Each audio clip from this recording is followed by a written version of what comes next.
नमस्कार मंडळी, कसमध्ये बट्टा या भागातील रेसिपीजमध्ये सर्वांचं स्वागत आहे। तर आज आपण बनवणार आहोत फ्लावर बटाट्याची भाजी।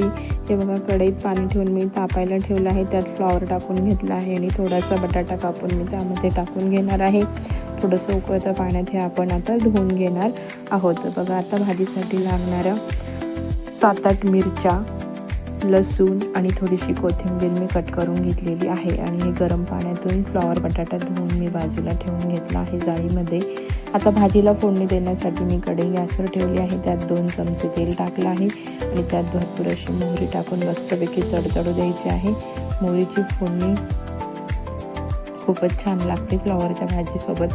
नंतर जिरं टाकून घ्यायचं आहे, जिरंही मस्तपैकी तडतडू द्यायचं आहे आणि जे आपण लसूण बारीक कापून ठेवले होते ते लसूण देखील यात टाकून घ्यायचे आहे। ते तळत आल्यानंतर ज्या आपण मिरच्या कापून ठेवल्या होत्या 7-8 त्या टाकायच्या आहेत। आता मिरच्या थोडा जास्त टाकायच्या, कारण फ्लावरची भाजी तिखट मस्तपैकी खायला लागते हिरव्या मिरचीची।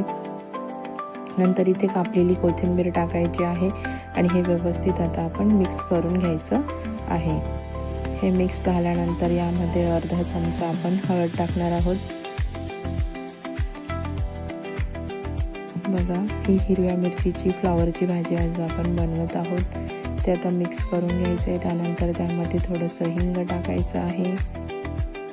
हिंग टाकून झाल्यानंतर जे धुवून ठेवलेलं फ्लावर बटाटा होता ते टाकून इथे मी मिक्स करून आणि माझी एक वाफ काढून घेतलेली आहे। तर बघा, थोडंसं पाणी सुटलेलं आहे भाजीला। आता यामध्ये आपण शेंगदाण्याचा कूट टाकूया, किंवा अशीच जरी भाजी केली तरी पण ती खायला छान लागते, पण आमच्याकडे शेंगदाण्याचा कूट टाकून भाजी आवडते म्हणून इथे मी शेंगदाण्याचा कूट टाकलेला आहे 3-4 चमचे। ते आता व्यवस्थित मिक्स करून घ्यायचं आहे आणि मंद आचेवरती भाजी परत 5 ते 10 मिनटं शिजू द्यायची आहे, म्हणजे पूर्ण पाणी ॲब्झॉर्ब होतं आणि मस्तपैकी छान अशी सुकी भाजी आपली फ्लावरची रेडी होते। आता भाजी शिजेपर्यंत मी इथे पोळी बनवून घेणार आहे। बघा, ही पोळी आपली लाटून तव्यावर टाकली गेली आहे, तर वरून तिला थोडंसं तेल लावून आणि उलटून घेऊया।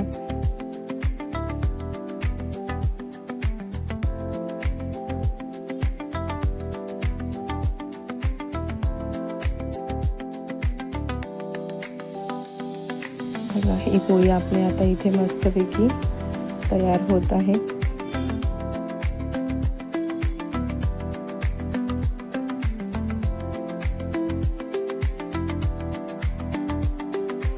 इकडे पोळी रेडी होत आहे, तोपर्यंत तिकडे आपली मस्तपैकी फ्लावरची भाजी शिजत आहे। हे बघा, मस्तपैकी खरपूस भाजून आपली ही पोळी तयार होत आहे।